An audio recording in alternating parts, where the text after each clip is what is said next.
1986, the Philippines witnessed a historic moment.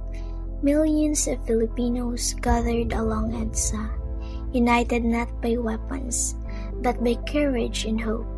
This peaceful revolution ended years of dictatorship and restored democracy to the nation.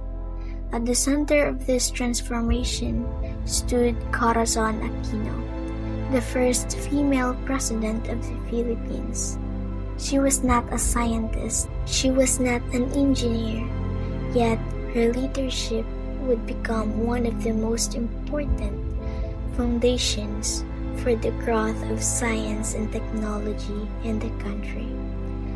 Because before innovation can thrive, freedom must exist. When Corazon Aquino assumed the presidency in 1986, the country faced political instability, economic decline, and weakened institutions.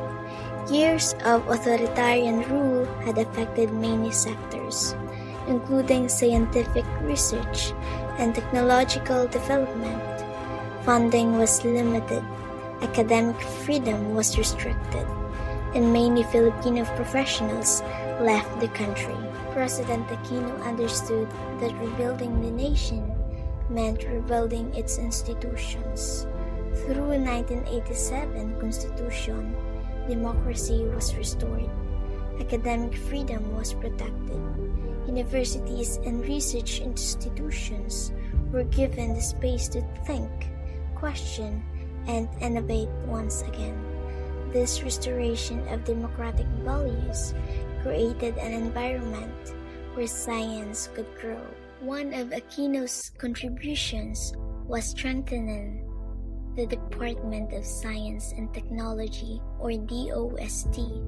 Her administration reorganized and reinforced this institution to improve research and development in the country. Government support for scientific programs was revitalized and policies were aligned toward modernization. The goal was clear: to use science and technology as tools for national development. Under her leadership, science was no longer seen as secondary. It became part of the national recovery strategy.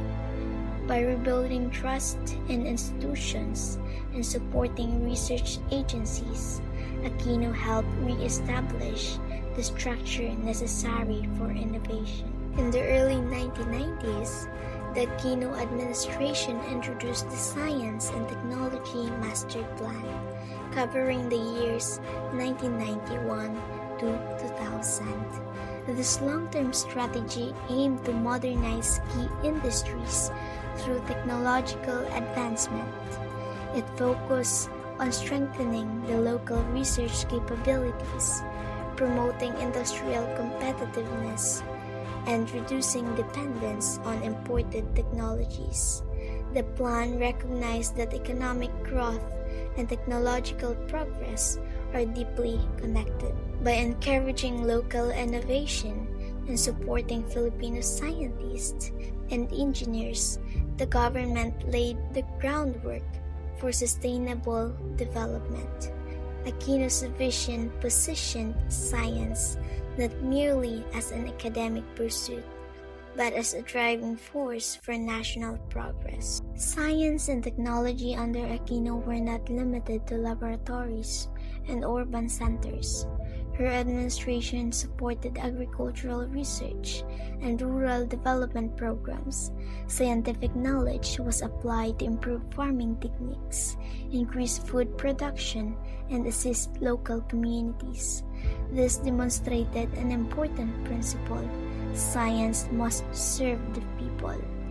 Technology was viewed as a practical tool, one that could directly improve the lives of ordinary Filipinos. Perhaps Aquino's most significant contribution to science was restoring academic freedom. Without freedom of thought, scientific discovery cannot flourish. Her leadership allowed universities, scholars, and researchers to operate in an open and democratic environment. Students were encouraged to pursue science, engineering, and innovation without fear or censorship. In this way, Aquino did not invent technology herself, but she protected the freedom necessary for innovation to exist. Corazon Aquino's legacy in science and technology is not measured by inventions or patents. It is measured by the institutions she rebuilt, the policies she introduced, and the democratic foundation.